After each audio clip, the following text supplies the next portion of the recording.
말씀 읽기 전에 광고 하나 드리겠습니다. 우리 유명자 권사님 오늘 소천하셨습니다. 우리 성도님들이 기도 많이 주셔서 감사드립니다.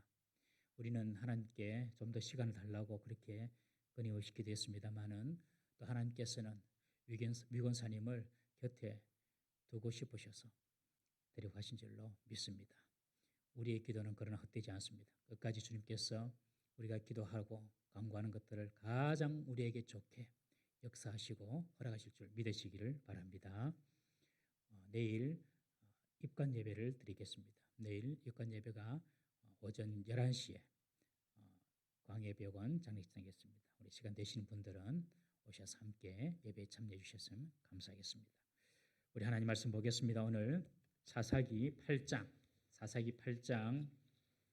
오늘은 10절에서 21절 말씀입니다. 사사기 8장 10절에서 21절 말씀 우리 전체를 한번 교독하시고 또 각 절별로 하나님의 말씀을 보도록 하겠습니다. 이때에 세바와 살문나가 갈골에 있는데 동방 사람의 모든 군대 중에 칼 든 자 12만 명이 죽었고 그 남은 15,000명 가량은 그들을 따라와서 거기에 있더라. 적군이 안심하고 있는 중에 기드온이 노바와 욕부와 동쪽 장막에 거주하는 자의 길을 올라가서 그 적진을 치니 세바와 살문나가 도망하는지라 기드온이 그들의 뒤를 추격하여 미디안의 두 왕 세바와 살문나를 사로잡고 그 온 진영을 격파하니라. 요아스의 아들 기드온이 헤레스 비탈 전장에서 돌아오다가 숫곳 사람 중 한 소년을 잡아 그를 신문하매 그가 숫곳의 방백들과 장로들 77명을 그에게 적어준지라. 기드온이 숫곳 사람들에게 이르러 말하되 너희가 전에 나를 희롱하여 이르기를 세바와 살문나의 손이 지금 내 손 안에 있다는 거냐 어찌 우리가 내 피곤한 사람들에게 떡을 주겠느냐 한 그 세바와 살문나를 보라 하고 그 성읍의 장로들을 붙잡아 들가시와 찔레로 숫곳 사람들을 징벌하고 분우엘 망대를 헐며 그 성읍 사람들을 죽이니라. 이에 그가 세바와 살문나에게 말하되 너희가 다 버려서 죽인 자들은 어떠한 사람들이더냐 하니 대답하되 그들이 너와 같아서 하나같이 왕자들의 모습과 같더라 하니라. 그가 이르되 그들은 내 형제들이며 내 어머님의 아들들이니라. 여호와께서 살아계심을 두고 맹세하노니 너희가 만일 그들을 살렸더라면 나도 너희를 죽이지 아니하였으리라 하고 그의 맏아들 여델에게 이르되 일어나 그들을 죽이라 하였으나 그 소년이 그의 칼을 빼지 못하였으니 이는 아직 어려서 두려워함이었더라. 세바와 살문나가 이르되 내가 일어나 우리를 치라. 사람이 어떠하면 그의 힘도 그러하니라 하니 기드온이 일어나 세바와 살문나를 죽이고 그들의 낙타 목에 있던 조승달 장식들을 떼어서 가지니라. 아멘. 우리가 지금 계속 기드온을 보고 있습니다. 좀 오랫동안 보고 있죠.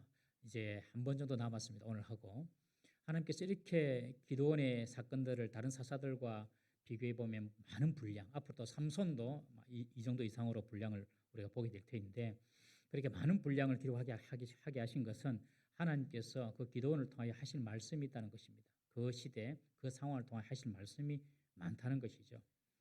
우리가 지금 기드온 300용사가 미디안의 13만 5천 명 군대와 전투를 하고 그리고 미디안 군대가 져서 이제 도망가는 그런 상황에 있었다는 것을 우리가 다 보았습니다. 기드온은 계속해서 이 미디안의 잔당들을 섬멸하기 위해서 300명의 용사와 함께 요단강을 건너 미디안의 특별히 남은 두 왕 세바와 살문나를 추격합니다. 그런데 추격 중에 너무 피곤하고 지쳐서 숫곳과 버누엘 사람들에게 먹을 것을 구하죠. 그런데 그 숫곳과 버누엘 사람들은 기드온을 비웃고 그의 군대를 조롱합니다. 아니 그 미디안의 세바와 살문나가 네 손에 있단 말이냐? 그 말이 되냐? 한번 전투에서 이겼지만은 어떻게 그 미디안 군대를 너희들이 이기냐? 그리고 겨우 300명 군사로 지금 1만 5천 명을 쫓아가는 거 아니냐? 이런 식으로 기드온을 조롱했습니다. 이 숫곳과 버누엘 사람들은 요당 동편의 갓 지파에 소속된 사람이었지만은 이들은 하나님께서 지금 이 전쟁을 주도해 가고 계신다는 사실을 보지 못했어요. 하나님의 역사를 보지 못하고 1만 5천 명 되는 미디안 군대의 숫자를 보고 두려워하여서 기드온의 300용사를 돕지 않고 조롱했던 것입니다. 기드온은 훗날 내가 돌아오면서 너희들을 벌하겠다라고 경고한 후에 그들을 떠나서 남아있는 미디안의 1만 5천 명을 추격합니다. 숫곳, 이 버늘, 이 사람들은요, 하나님께서 역사하시고 일하시는 것을 보지 못했습니다. 하나님을 놓쳐버렸어요. 지금 하나님께서 무슨 일을 하고 계시는지를 보지 못했습니다. 300명이 1만 5천 명을 쫓아가고 있으니 야, 누가 생각해도 그거는 300명 이길 수 없어. 이런 식으로 인간적으로 생각을 한 것이죠. 하나님께서 300명과 함께한다는 사실을 이 숫곳 사람, 버늘 사람들은 생각지도 못하고 보지도 못한 것입니다. 그들은 하나님께서 함께하는 그 기드온 군대는 보지 못하고 양쪽으로 많아 보이는 미디안 군대, 그들을 더 두려워했어요. 미디안 사람들이 살고 있는 진영과 이 숫곳 사람들, 그리고 버닐 사람들, 즉 갓지파 족속들이 사는 그 경계가 맞닿아 있었거든요. 바로 붙어 있었습니다. 그러니 이 숫곳과 버닐 사람들이 나중에 미디안 사람들의 어떤 후환이 두려워가지고 기드온을 돕지 않고 오히려 조롱하고 멸시했던 것입니다. 하나님의 전쟁이라는 것을 잊어버렸어요. 여러분, 우리 인생에 결코 놓쳐서는 안 되는 사실이 있습니다. 그것이 뭐냐 하면 하나님을 우리 인생에 놓쳐서는 절대로 안 됩니다. 돈을 놓치고 돈을 잃을 수는 있어요. 살다 보면 뭐 자기가 잘못해서 혹은 실수로 열심히 했지만은 뭐가 잘 안 따라줘서 돈을 잃을 수는 있습니다. 여러분. 돈을 잃는 건 너무 염려하지 마십시오. 여러분. 하나님께서 또 기회 주시면 또 얻을 수도 있습니다. 건강도 잃을 수 있어요. 여러분. 건강도 잃다가 또 하늘나라 갈 수도 있습니다. 여러분. 그러나 하나님 백성이 절대로 놓치면 안 되는 것, 그것이 바로 하나님입니다. 하나님에 대한 시선을 절대로 놓치면 안 돼요. 늘 하나님을 주목하고 있어야 됩니다. 늘 하나님을 우리 생각에 염두하고 있어야 됩니다. 지금 하나님께서 나에게 무엇을 행하기를 원하시는가? 지금 하나님께서 나에게 무엇을 요구하고 계시는가? 하나님이 우리 속에 항상 염두에 있어야 됩니다. 가정에서나 직장에서나 자녀를 양육할 때나 사업을 할 때나 신앙생활 할 때나 항상 우리 속에 하나님이 있어야 돼요. 그래서 하나님께서 지금 이 상황에서 뭘 원하시지? 지금 하나님의 뜻은 무엇이지? 이걸 볼 수 있어야 되는데 이 갓지파 숫곳 사람들, 보낼 사람들은요, 하나님에 대한 시선을 놓쳐버렸습니다. 그러니까 이 전쟁이, 이 전투가 하나님께서 기드온을 돕는 전투임에도 불구하고 그 하나님의 역사를 보지 못했던 것입니다. 사랑하는 성도 여러분, 늘 하나님을 여러분들 인식에 두고 하나님께 집중하고 하나님께 시선을 고정시키기를 주의 이름으로 축원합니다. 그러면 이깁니다. 여러분. 반드시 이기게 되어 있습니다. 이 사람들은요, 숫곳 사람, 버닐 사람들은 하나님을 놓쳐버리므로 하나님께서 기드온 군대를 돕는다는 사실, 하나님의 역사를 보지 못한 것입니다. 그리고 같은 이스라엘이라는 동족으로서도 기드온과 300용사를 도울 생각을 못한 것입니다. 동족 간의 연대 의식이 사라져 버렸습니다. 200년 전, 약 200년 전 여호수아가 가나안 땅을 침공해서 가나안 땅에 있는 7족속과 싸울 때에 그때 요단강 동편에 있었던 므낫세 지파, 갓 지파, 그리고 로벤 지파, 이 지파들이 요단 동편에 자기 땅이 있었지만 요단 서편으로 와서 제일 앞장서서, 오히려 요단 동편에 있었던 이 지파들이 요단 서편으로 와서 제일 앞장서서 가나안 땅에 있는 7족속과 싸웠거든요. 그때는 온 12지파가 똘똘 뭉쳐가지고 열심히 싸울 때는 그 정말 철병거를 가진 천하무적 같은 가나안 7족속을 축풍 낙엽 쓰러뜨리듯이 한 번도 지지 않고 이기지 않습니까? 그런 어떤 끈끈한 연대의식, 일체의식이 있었는데 지금 사사시대에는 이런 연대의식, 동족의식이 다 사라져버리고 자기 살 것만 지금 챙기고 있습니다. 그러니 이스라엘 백성들이 허구한 날 다른 나라의 지배를 받게 되는 것입니다. 내만 살려고 하면 나도 죽어요. 그런데 같이 살라고 하면 여러분들 같이 삽니다. 교회도 마찬가지입니다. 여러분, 성도 간의 사랑과 애정과 관심이 식어지는 것을 아주 주의해야 됩니다. 여러분, 교회의 성장과 부흥은 어디서부터 시작하냐면 우리의 마음에서부터 시작한다는 사실을 꼭 기억해야 됩니다. 이상하게 내 마음이 교회 일에 관심이 많아져요. 그리고 교회에 애정이 가요. 교회를 돌보는데 내 집 돌보듯이 교회를 돌보고 싶고 싶은 그런 마음이 생기는 겁니다. 그리고 성도들을 대할 때도 참 귀해 보이고 존경스러워 보이고 사랑스러워 보이고, 그리고 어려움 있는 성도들을 위해서 기도해 주고 싶고, 뭔가 내가 좀 도움이 되고 싶고, 여러분 이런 마음이 들잖아요. 그런 마음이 들면 그 교회는 반드시 잘 될 징조입니다. 그런 교회는 잘 되는 교회입니다. 그런데 우리 마음에 교회에 대한 별 생각이 없어요. 그저 주일 한번 와서 예배하는 공간, 교회가 그 이상도 그 이하도 아니고 그냥 예배하는 공간 그것으로만 생각이 든다든지, 성도들을 볼 때도 나와 상관이 없는 사람처럼 느껴진다든지, 그리고 성도들의 어려움이나 필요에도 별로 관심이 안 가고, 관심은커녕 심하면 막 믿기까지 하고, 여러분 우리 마음속에 막 미운 마음이 들고 꼴도 보기 싫은 마음이 들고, 그런 사람 믿는 사람 손 한번 들어보세요. 꼴도 보기 싫어, 그냥 미워 죽겠어. 여러분 그런 마음이 이 교회 안에 많아지면은 교회는 어려움을 당할 위기라는 것입니다. 여러분 교회의 성장과 부흥은 딴 데 있는 것이 아니에요. 목사가 뭐 잘하고 못하고 내가 볼 때는 별로 중요하지, 하나님께서 알아서 하세요. 여러분 교회의 부흥과 성장은요 어디 있는지 아면 내 마음속부터 시작된, 내 마음속이, 내 마음이 성도들을 볼 때에, 교회를 볼 때에 사랑스럽고 뭔가 교회를 위해서 뭔가 하고 싶고 그런 마음이 막 들면은 그 교회는 반드시 일어나는 교회고 잘 되는 교회입니다. 주일학교도 마찬가지입니다. 우리 주일학교 선생님들 계시는데 선생님들이 아이들을 생각할 때 막 애정이 생겨요.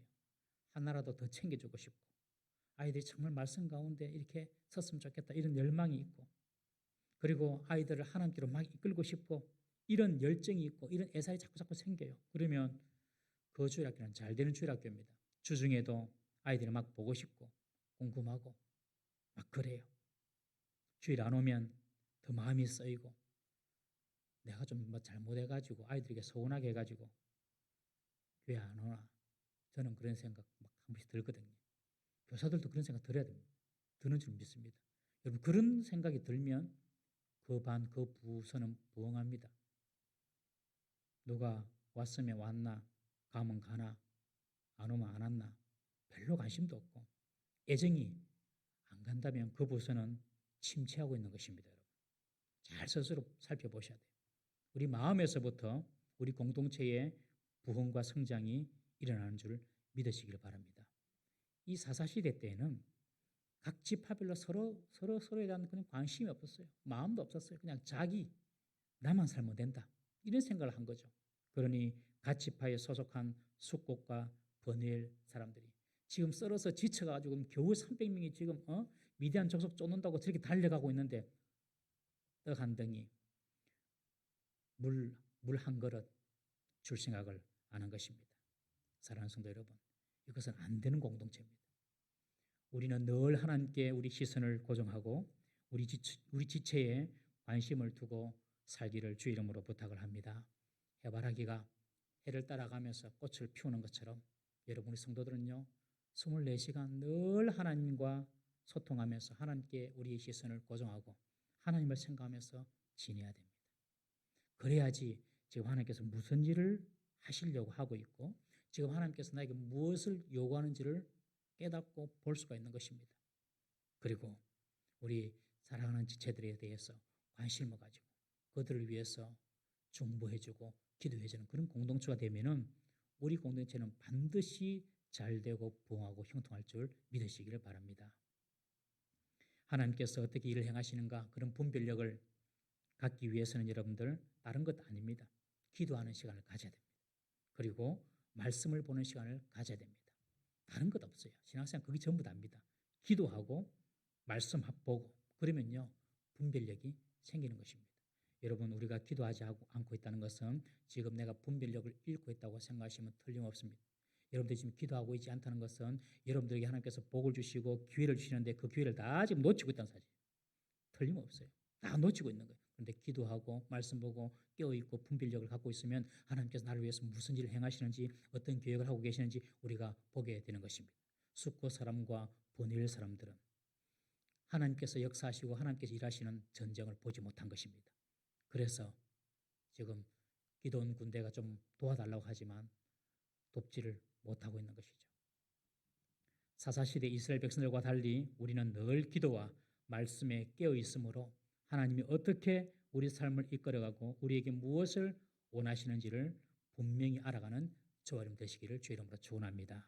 오늘 밤에 기도하실 때에도 하나님의 분명한 뜻을 보여달라고 여러분 기도하십시오. 그럼 하나님께서 보여주십니다. 자, 오늘 다시 우리 본문 10절부터 12절까지 한번 읽어보겠습니다. 10절부터 12절까지 함께 읽습니다. 시작. 이때에 세바와 살문나가 갈골에 있는데 동방 사람의 모든 군대 중에 칼든 자 12만 명이 죽었고 그 남은 15,000명 가량은 그들을 따라와서 거기에 있더라.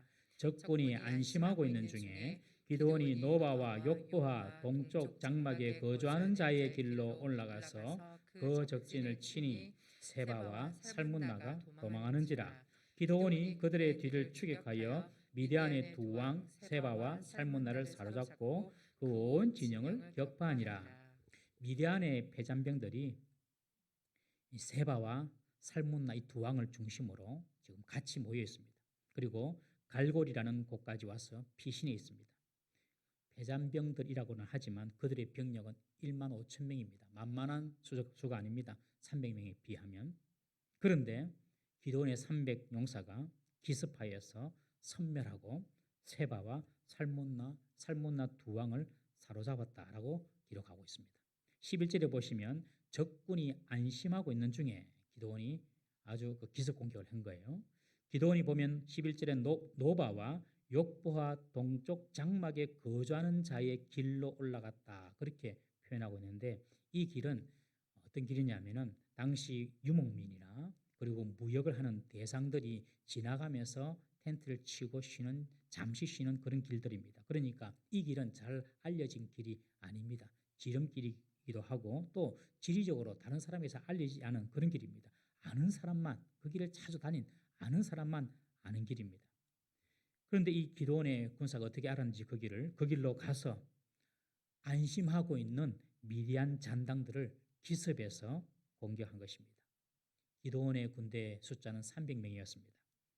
그런데 1만 5천 명이나 되는 미디안 군대를 추격해서 격파했다는 것은 대단한 사실입니다. 이전에는 기드온 군대는 뭐였습니까? 항아리 들고 나팔 불면서 그리고 횃불 들고 이렇게 싸웠어요. 자기들 한 것이 아무것도 없어요. 그런데 지금 전투는 그런 전투가 아닙니다. 칼을 들고 싸우는 것입니다, 여러분. 300명이 1만 5천 명과 싸워요. 이게 이런 담력, 이런 용기가 어디서 생겨나게 됐겠습니까, 여러분? 정말 기드온의 300 용사가 용맹하게 싸울 수 있었던 그들의 힘이 어디서부터 나왔을까요, 여러분? 그것은 바로 그들과 함께 하시는 하나님에 대한 믿음이었습니다.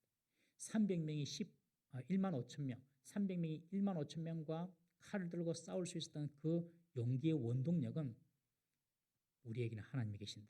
이 하나님의 임재에 대한 철저한 믿음을 가지고 있었던 것입니다. 여러분, 모든 믿음의 사람들의 힘의 원동력이 무엇인지 압니까? 돈 아닙니다, 여러분. 건강 아닙니다, 여러분. 세상의 권력 아닙니다. 아는 사람 아닙니다.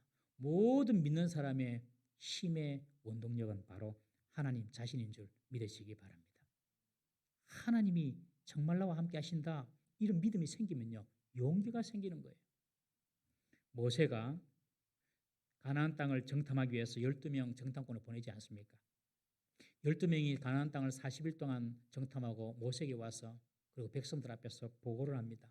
그런데 10명의 정탐꾼의 보고는 너무너무 부정적이었어요. 우리가 가나안 땅을 정탐해 보니 그 땅은 아낙 자손들이 살고 아낙의 후예들이 살고 있다. 이 말은 이 거인들이 살고 있다는 뜻이거든요. 거인들이 살고 있고 그들이 얼마나 거대한지 우리는 스스로 보기에도 메뚜기 같다 그럽니다. 우리는 메뚜기 같다. 우리 진짜 저 가나안 땅에 들어가면 절대 못 이긴다. 이러면서 10명이 막 보고를 하는 거예요. 그러니까 백성들이 통곡하면서 옵니다. 하나님이 저런 곳에 우리를 보냈다고. 그런데 여호수아와 갈렙 두 사람의 보고는 달랐습니다. 여호수아와 갈렙은 뭐라고 보고합니까? 민수기 14장 8절 9절 우리 다 같이 한번 읽어보겠습니다. 시작. 여호와께서 우리를 기뻐하시면 우리를 그 땅으로 인도하여 들이시고 그 땅을 우리에게 주시리라. 이는 과연 젖과 꿀이 흐르는 땅이라. 다만 여호와를 거역하지는 말라. 9절 잘 읽어드릴게요. 다만 여호와를 거역하지는 말라.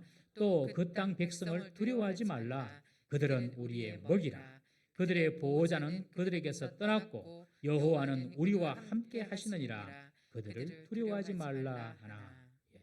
그렇게 두 사람이 보고했으나 10명의 정탐꾼의 이야기를 듣고 그냥 밤새도록 울었다는 것입니다. 여러분 이 두 사람의 보고는요.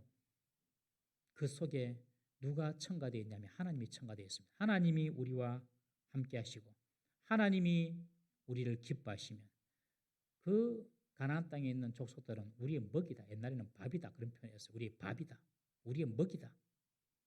이 여호수아와 갈렙 두 사람의 힘의 원동력은 바로 하나님이었습니다. 이 사실을 절대 잊지 마십시오. 성도의 용기, 성도의 용맹, 성도의 담대함은 다른 데 있는 것이 아니라 하나님께서 나와 함께 하신다. 이 사실인 것을 절대적으로 잊지 마시기를 주의 이름으로 부탁합니다. 성도의 힘은 하나님께 있는 것입니다. 우리가 이거 잘 알아요. 그런데 맨날 깨집니다. 문제 앞에서, 상황 앞에서, 어려움 앞에서 조금만 내 뜻대로 안 되면 하나님도 잊어버리고 다 잊어버려요. 여러분 이 싸움에서 꼭 승리하시기를 바랍니다. 어떤 상황에서도 하나님을 생각할 수 있는 것이 믿음이라는 것을 기억하십시오. 어떤 상황에서도 하나님을 생각할 수 있는 것이 믿음이다. 기드온의 300용사가 1만 5천 명 앞에서 주눅들지도 않고 추격하여서 그들을 파할 수 있었던 것은 하나님께서 우리와 함께 하시고 하나님께서 우리에게 반드시 승리를 줄 것이다 라는 그런 믿음이 있었습니다. 우리 청년들 있는데 청년들 찬양도 잘하지요. 참 감동이 됩니다. 얼마나 청년들이 깊은지 얼마나 나름대로 하나님을 만나는 것이 깊은지 감사할 때 우리 어른들보다도 뒤지지 않은 것 같아요. 우리 청년들이 꼭 기억해야 될 것이 뭐냐면 평생에 하나님을 여러분들의 동역자로 만드는 겁니다. 이거면 됩니다. 이거면 하나님을 내 평생의 동역자다. 어떤 순간에도 나는 하나님을 생각한다. 여러분 이 자신만 갖고 있으면요 다 이깁니다. 여러분 항상 소망 가운데 살 수 있습니다. 우리가 정말 하나님의 백성이고 하나님의 자녀라면 우리를 돕는 하나님이 계심을 믿으시기 바랍니다. 기드온이 미디안 잔당들을 처리하고 두 왕 세나와 살문나를 사로잡아서 오면서 그가 무슨 일을 합니까? 13절부터 17절까지 다 같이 한번 읽어보겠습니다. 13절부터 17절 시작.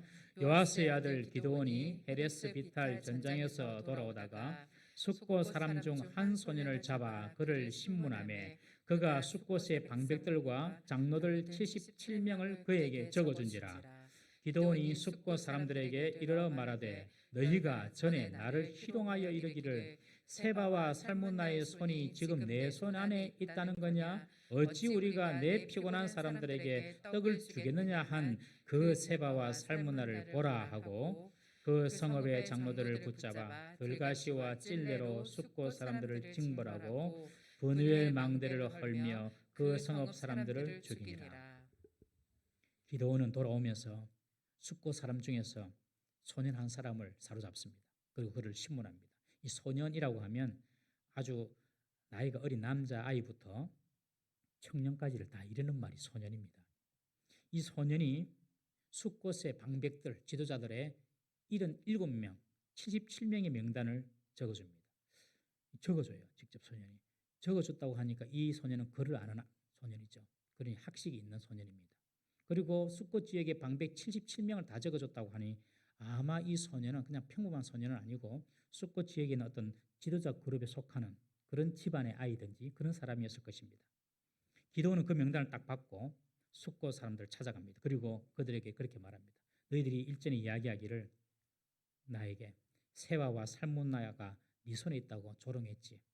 봐라. 그 사람들이다 하면서 그 두 사람을 보여주는 거예요. 그러면서 숫곳의 장로들을 붙잡아서 들가시와 찔레로 그들을 괴롭히고 그들을 징벌했습니다. 그리고 버누엘의 망대도 헐고 그 성읍 사람들을 죽입니다. 이 기도원이 경고한 대로 기도는 그대로 합니다. 철저하게 응징합니다. 숫곳과 버누엘 사람들은 하나님의 일에 동참하지 않고 기도원을 돕지 않았습니다. 돕기는커녕 기도원을 조롱하고 기도원이 하는 전투의 수혜자만 되려고 자신들은 안일하게 구경만 하고 있었던 것이죠. 전쟁에서 이기면 나도 좋고 뭐 이런 식으로 그러면서 자신들은 동조하지 않았던 것입니다. 자신들은 전혀 위험이나 불이익을 감수할 마음이 없었습니다. 이 사람들의 관심은 오직 누가 이기는가에만 있었습니다. 그래서 이기는 편에 줄을 서는 것이 이들의 관심이었던 것입니다.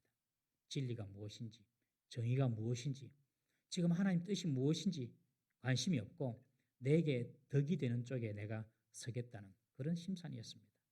사랑하는 성도 여러분, 우리 성도들은 설사 내게 불이익이 되고 위험이나 모험을 감수해야 하는 일이라 할지라도 하나님의 편에 서서 하나님의 뜻을 따라서 살 수 있기를 주의 이름으로 축원합니다. 내게 좀 어려움이 오더라도 그것이 하나님의 뜻이야. 그리고 그것이 하나님을 위한 것이야. 그러면 그것을 감수해내야 됩니다. 이것이 내게 얼마나 부담이 되냐, 이것이 과연 가능한 일인가, 이런 것을 생각하기 전에 이것이 정말 하나님이 원하시는 싸움인가, 이것이 정말 옳은 일인가, 이것이 정말 하나님 보시기에 정의로운가, 이것을 먼저 생각해야 하는 것입니다. 그리고 어떤 희생과 대가를 지불해야 될 그런 상황이 오면 과감하게 지불하는 것입니다. 하나님께서 반드시 갚아주십니다. 아무 값도 지불하지 않으면서 오늘 숫곳과 버누엘 사람처럼 자신의 평안과 안일만을 추구하는 것은 하나님 앞에 부끄러운 일이며 하나님의 징계를 받을 수 있는 일임을 우리는 꼭 기억해야 됩니다, 여러분. 그래서 뭐 교회에서 뭐 하고 교회에서 뭐 한다 그러면은 하나님의 뜻이다 싶으면은 동참해야 되는 것이죠, 여러분. 그걸 하나님께서 원하시는 것입니다. 기도원은 자신을 돕지 않았던 숫곳 사람과 버누엘 사람을 징벌한 후에 이제 사로잡아온 미디안의 두 왕을 심문하고 심판합니다. 우리 18절부터 20절까지 함께 읽어보겠습니다. 18절부터 20절 시작. 이에 그가 세바와 살문나에게 말하되 너희가 다 버려서 죽인 자들은 어떠한 사람들이냐 하니 대답하되 그들이 너와 같아서 하나같이 왕자들의 모습과 같더라 하니라. 그가 이르되 그들은 내 형제들이며 내 어머니의 아들들이니라. 여호와께서 살아계심을 두고 맹세하노니 너희가 만일 그들을 살렸더라면 나도 너희를 죽이지 아니하였으리라 하고 그의 맏아들 여델에게 이르되 일어나 그들을 죽이라 하였으나 그 소년이 그의 칼을 빼지 못하였으니 이는 아직 어려서 두려워함이었더라. 기드온이 이 숫곳과 버누엘 사람을 징벌한 이후에 미디안에서 사로잡은 이 두 사람, 이 세바와 살문나에게 그들의 죄목을 먼저 알게 합니다. 그렇게 질문합니다. 너희들이 다볼에서 죽였던 그 사람들 어떤 사람이냐? 그렇게 말하니 그들이 대답하기를 다 너와 같이 하나같이 왕자 같은 모습이었다. 그러면서 자기들이 죽인 사람 오히려 자랑하듯이 그렇게 말합니다. 그러니 기드온이 하는 말이 그들은 다 내 형제고 내 어머니의 아들들이다. 내가 여호와께서 살아계심을 두고 맹세하는데 너희가 정말 그들을 죽이지 않고 살려두었다면 나도 너희들을 죽이지 아니했을 것이다 라고 말하는 것입니다. 그러면서 이제 너희가 죽는 것은 너희들이 그들을 죽였기 때문이다 라고 그들이 죽는 이유를 분명히 이야기해 줍니다. 이스라엘 법에는 친족이 억울한 죽음을 당하면 그 피를 가까운 친족이 보복하는 보복법이 있습니다. 보복법이. 누가 내 친척을 죽였어. 그러면은 나도 그 사람을 죽여도 되는 거예요. 그런 법이 있어요. 그러니 이 기드온의 형제들을 죽였기 때문에 기드온이 나도 너희들을 죽이겠다고 지금 이야기하는 것입니다. 우리가 남을 사랑하면 우리도 사랑을 받게 됩니다, 여러분. 우리가 남을 용서하면 나도 용서받게 됩니다. 그러나 우리가 남을 미워하고 우리가 남을 죽이려고 하면 내가 먼저 죽을 일이 생기는 것입니다, 여러분. 이 진리를 꼭 기억하십시오. 남을 대접하는 그대로 나도 대접받습니다. 꼭 기억하십시오. 이거 뭐 우리 다 아시는 말씀이죠. 예수님께서 말씀하셨다시피 알면 뭐합니까? 실천해야 되는데 내가 남을 대접한 대로 내가 남에게 선을 베푸는 대로 꼭 나에게 그대로 돌아옵니다. 무서우면서도 동시에 복되죠. 그래서 황금률이라고 이야기하지 않습니까, 여러분? 복받을 짓을 하는 사람이 복을 받는 것이죠. 꼭 기억하십시오, 우리 성도님들. 남을 사랑하면 그 사랑이 내게 돌아오고, 남을 미워하면 그 미움이 내게 돌아오고, 남을 판단하고 정죄하면 그 판단 정죄가 내게 돌아오고, 내가 지금 판단하고 정죄하고 있으면 지금 누군가 나를 그렇게 판단하고 정죄하고 있다 생각하시면 거의 맞습니다. 우리 성도님들은 남을 더 사랑하고 용서하고 품어줄 수 있기를 주의 이름으로 축원합니다. 기도원이 너희들이 내 형제를 죽였지 않냐, 그러니 너희도 죽는 것이야 라고 그 두 왕에게 죄목을 보여주면서 그 죄목을 이야기해 주면서 이제 두 왕을 처단을 합니다. 기도원은 이 일을 그의 맏아들 여델에게 시킵니다. 여델은 이 맏아들과 함께 전장에 나가나 봅니다. 여델에게 일어나서 그들을 치라라고 말합니다. 그런데 이 여델은 아직까지 어려서 칼을 뺄 그런 용기가 없는 것입니다. 왜 기도원이 아들 여델에게 죽이라고 했을까? 그것은 여러분들 적장에게 수치를 안겨주기 위함입니다. 그럼 적장이 죽을 때에 상대의 적장에게 죽어야지 좀 레벨도 맞고 폼이 맞지요. 근데 이거 군인도 아닌 같은 그런 소년한테 죽는다고 한번 생각해 보십시오. 이건 대단한 수치거든요. 군인들은 여러분들 그런 명예가 억수로 중요합니다. 그렇기 때문에 이 어린 아이가 내가 죽는다 그러면 대단한 수치거든요. 기도원은 그걸 노린 것입니다. 그들에게 죽음과 함께 수치를 주기 위하여서. 그런데 차마 이 여델이 칼을 빼지 못하니까 21절에 세바와 살문나가 기도원에게 이런 말을 합니다. 우리 마지막 21절 한번 읽어보겠습니다. 21절 시작. 세바와 살문나가 이르되 내가 일어나 우리를 치라. 사람이 어떠하면 그의 힘도 그러하니라 하니 기도원이 일어나 세바와 살문나를 죽이고 그들의 낙타 목에 있던 조승달 장식들을 떼어서 가지니라. 세바와 살문나가 이 여델이라는 아이가 쭈삣쭈삣하니 바로 말합니다. 아이한테 시키지 말고 우리한테 시키라. 그 사람의 힘이 있으면 이런 용기 있는 일을 할 수 있지 않느냐. 네가 우리를 죽이라. 그렇게 이야기합니다. 최소한 우리의 죽음이 수치는 되지 않게 해달라. 그렇게 말하는 것이죠. 여러분 전쟁에서 누구 손에 죽느냐 아주 중요한 것이거든요. 서기 660년 7월에 이 기도원 이 사사시대 이야기 하다 보니까 자꾸 전쟁 이야기를 좀 많이 해서 죄송한데요. 여러분 신라와 백제가 황상벌에서 황상벌 전투를 했습니다. 황상벌은 지금 논산 그 어간입니다. 그쪽 지역입니다. 이 황상벌 전투에서 신라가 백제를 이기고 백제가 패배함으로 백제가 완전히 무너지게 되죠. 그런데 처음에 이 계백장군의 5천 결사대가 김유신이 이끄는 5만 신라군들을 4차례 전투에서 승리합니다. 4번이나 이 김유신 5만 부대가 여기 공격을 하는데 4번의 전투에서 다 이겨요. 이 백제의 사기는 하늘을 찌르고 신라는 이게 뭐고 하면서 지금 사기가 축축 처지고 있는 그런 상황이었습니다. 아시다시피 이 백제의 계백장군은 출정하면서 자기 집에 있는 처자를 다 죽이고 나왔지 않습니까? 아내와 자식을 죽이면서 적국의 노비가 되어서 살아서 욕보기보다 내 손에서 죽는 것이 낫다. 그러면서 죽이고 나오거든요. 그러니까 뭐가 무섭겠습니까? 이 계백이. 그래가지고 계백과 함께하는 그 5천 결사대가 5만이나 되는 신라군을 4번이나 막으니 지금 싸움은 뻔하게 백제의 승리로 지금 넘어갈 판입니다. 그런데 이 신라의 대장군이었던 김유순이가 아주 머리를 잘 쓴 것 같아요. 신라의 장군 중에 흠춘이라는 장군이 있습니다. 그 흠춘이 아들 반굴이 함께 전투에 나왔는데 화랑이거든요. 반굴, 네가 적진에 들어가라. 그러니까 홀홀 단신으로 이 청소년이며 청소년 이 반굴이 들어가서 그 백제의 속에 들어가서 죽음을 당합니다. 그러니 또 장군 중에 푸밀이라는 장군이 있는데 그 푸밀의 장군의 아들이 또 하나 있었어요. 잘 아는 아들 누구죠? 관창입니다. 관창. 16살. 그때 나이가 16살이에요. 16살이면 중학교 3학년입니까? 고등학교 1학년입니까? 중3입니까? 중3 관창을 니도 나가라.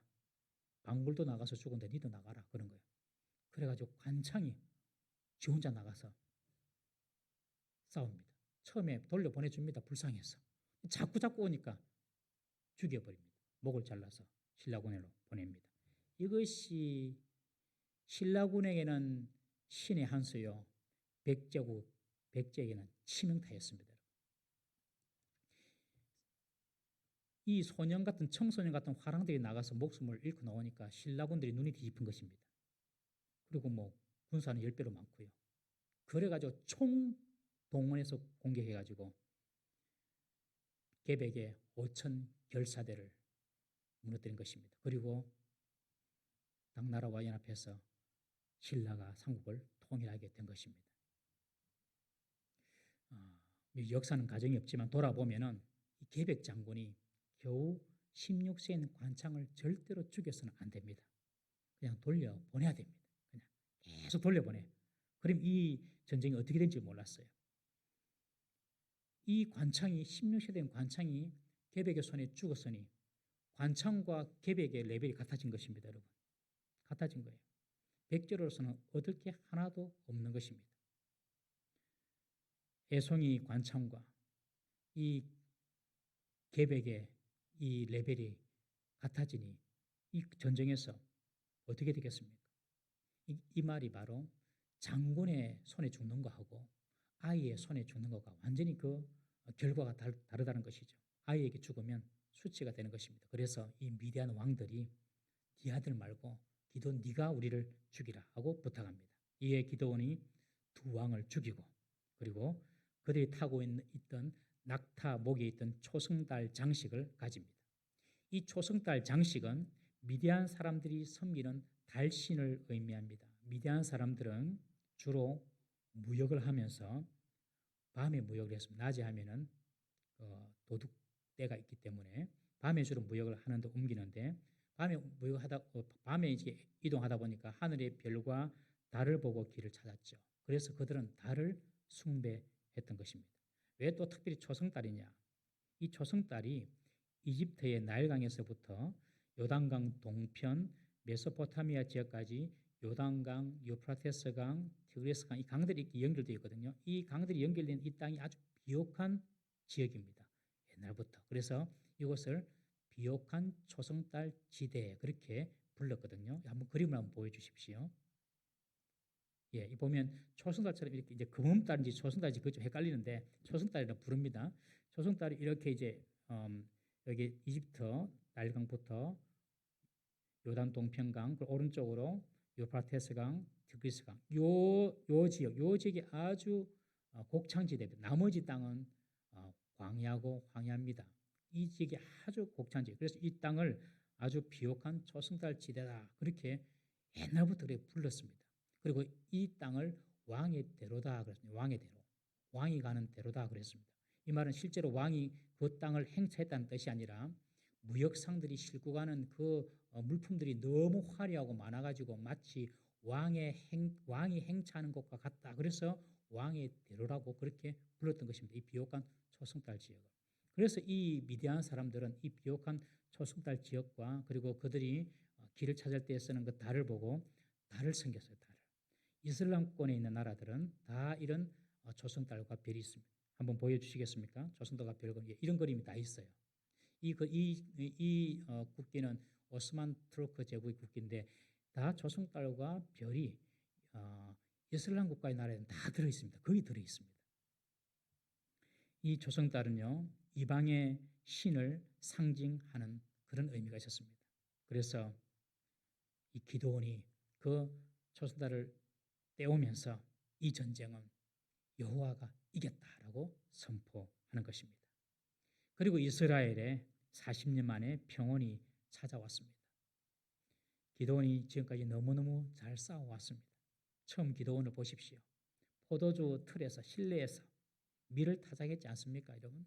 밀은 그냥 개활지에서 이렇게 바람이 잘 통하는 곳에서 밖에서 야외에서 타작을 해야 되는데 이 실내 포도즙 좁은 곳에서 밀을 타작할 정도로 위대한 사람을 두려워하고 소심하고 겁이 많았던 사람이었습니다. 그런데 이런 사람을 하나님께서는 큰 용사라고 불러주시면서 이스라엘의 사사로 사용하십니다.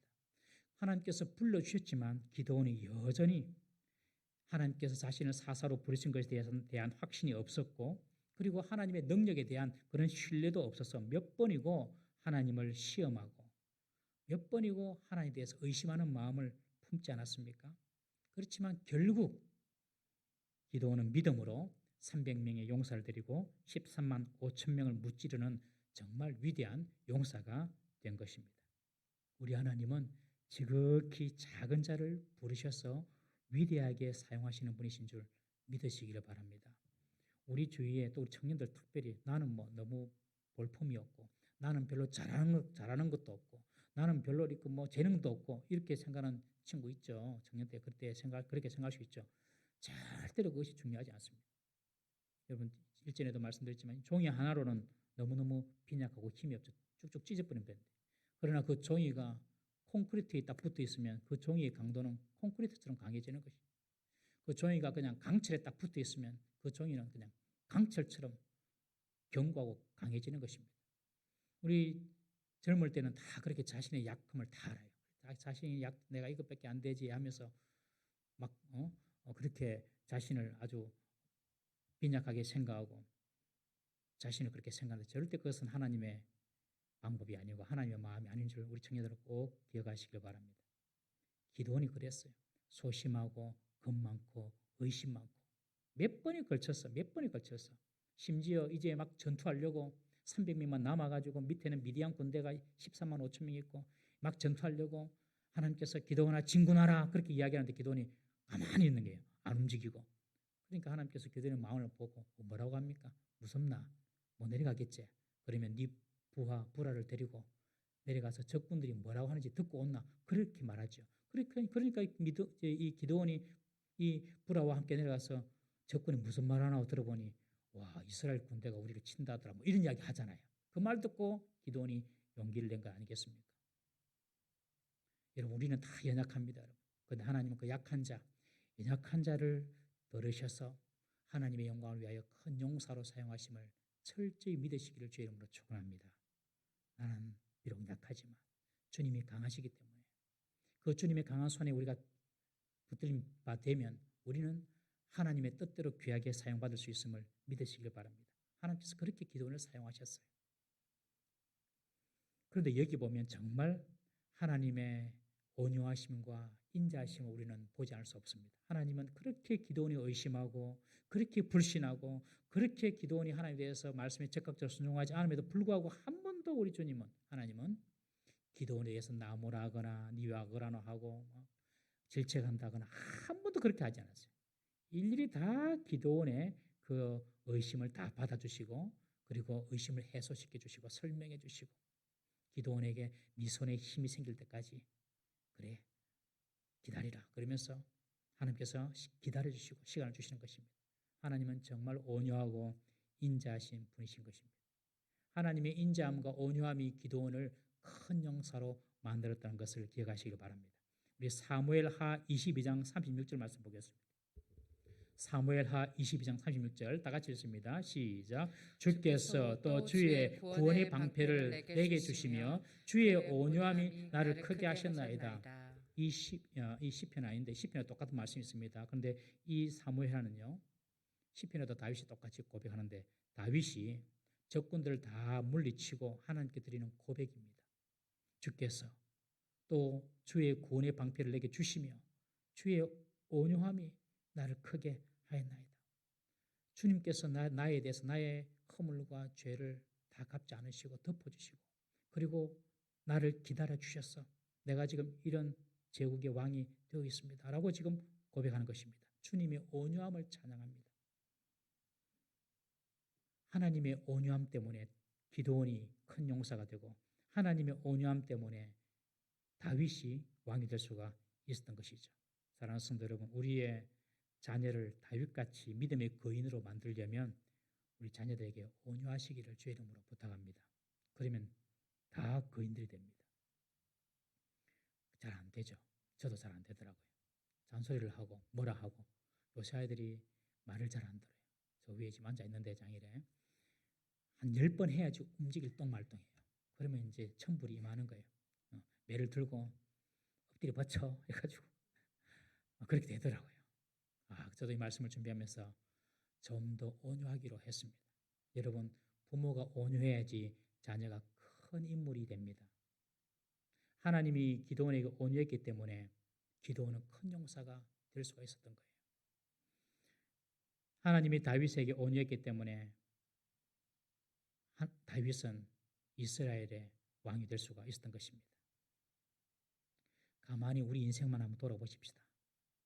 우리 인생, 지금까지 살아온 우리 인생만 돌아봐도 정말 주님께서 나에게 인내하셨구나. 정말 주님께서 나에게 온유함으로 대하셨구나. 여러분, 이런 생각이 들지 않습니까? 주님께서 온유하셨고 주님께서 인내해 주셨기 때문에 우리가 지금 여기에 있는 것입니다. 우리가 살고 있는 거예요. 주님께서 내 죄를 다 심판하시고 정죄하시고 다 까발려내고 내 연약함을 일일이 주님께서 정죄하시고 다 심판하셨다면 아무도 우리는 이 자리에 있을 사람이 없습니다. 주님의 온유하심, 주님의 인자심, 그것이 있었기 때문에 오늘 우리가 주님 앞에 나와서 찬양도 하고 또 하나님 말씀도 듣는 이런 은혜를 누리는 줄 믿습니다. 기드온 군대와 미디안 군대의 싸움은 하나님을 신뢰하는 믿음의 싸움이었습니다. 하나님은 겁 많은 기드온을 믿음의 큰 용사로 키우셨습니다. 여러분, 우리의 믿음도 지금은 작을지 모르지만은 잘 연단 받으면 큰 믿음의 소유자가 될 수 있음을 믿으시기 바랍니다. 작은 일 혹은 작은 사람에 관한 문제, 작은 문제 앞에서 너무 두려워하거나 너무 그것을 가지고 마음 쓰지 마십시오. 우리의 믿음이 간장종지만한 믿음이 돼가지고는 간장종지만한 은혜 축복밖에 받을 수 없습니다. 사발같이, 대야같이, 아니 드럼통같이, 아니 큰 바다 같은 그런 믿음의 거인들이 저도 되기를 원합니다. 여러분도 그런 거인들이 되시기를 주의 이름으로 축원합니다. 기드온의 300용사가 그리고 이 미디안 군대에 싸우면 숫자의 싸움이 아니었습니다. 숫자는 그렇게 중요하지 않았습니다. 이 300명은 철저히 하나님을 신뢰했고 그리고 하나님 말씀에 철저히 순종했습니다. 믿음과 순종으로 이 300명이 똘똘 뭉쳤습니다. 그러니 13만 5천 명을 이길 수 있었고 1만 5천 명과는 그냥 백병전으로 그냥 맞짱을 떠서 이길 수가 있었던 것이었죠. 이런 믿음의 큰 용사들이 우리에게 많이 일어나기를 주의 이름으로 축원합니다. 여기에는 하나님의 인내와 하나님의 온유함이 있습니다. 사랑하는 성도 여러분, 허물 많고 부족한 우리도 내치지 않으시는 주님의 인자심과 온유하심이 있음을 철저히 믿으십시오. 주님께서 나를 향하여 여전히 인자하시고 그리고 나를 향하여 온유한 그 주님의 마음을 여러분들 확실히 믿으십시오. 그리고 그것을 붙잡으십시오. 그리고 그 주님의 인자와 온유하심으로 우리도 기드온처럼 큰 용사로 쓰임받을 수 있도록 사모하시고 기도하는 우리 모든 성도 되시기를 주의 이름으로 축원합니다. 우리 한번 이렇게 기도하십시다. 주님, 저를 주의 나라를 위해 크게 쓰임받게 해주십시오. 그리고 크게 쓰임받을 수 있는 믿음의 큰 용사가 되게 해주십시오. 내게 큰 믿음을 주십시오. 기드온처럼 나의 모습은 포도주 틀에서 밀을 타작하고 하는 그런 못나고 겁 많고 소심한 작은 사람이지만 주님 내게 큰 믿음 주셔서 300명으로 13만 5천 명을 이긴 것처럼 450대의 1의 능력을 갖춘 믿음의 사람으로 나를 세워주십시오. 올해 무엇보다도 믿음의 거인으로 내가 자라게 해주십시오. 올해 무엇보다도 나의 믿음이 더 커지게 하여 주옵소서. 그래서 하나님의 나라를 위하여서 기드온처럼 큰 용사로 쓰임받는 우리 자신이 되게 해주시고 그리고 우리 교회가 되게 해달라고 다 같이 한번 두 손 높이 들고 주여 내게 큰 믿음을 주옵소서. 우리 한번 부르짖고 통성으로 한번 기도하시겠습니다. 주여 내게 큰 믿음을 주시옵소서. 자 멸신하는 아버지 큰 믿음을 주시옵소서. 큰 믿음을 주옵소서. 주의 말씀이 그대로 믿어지게 하여 주옵소서.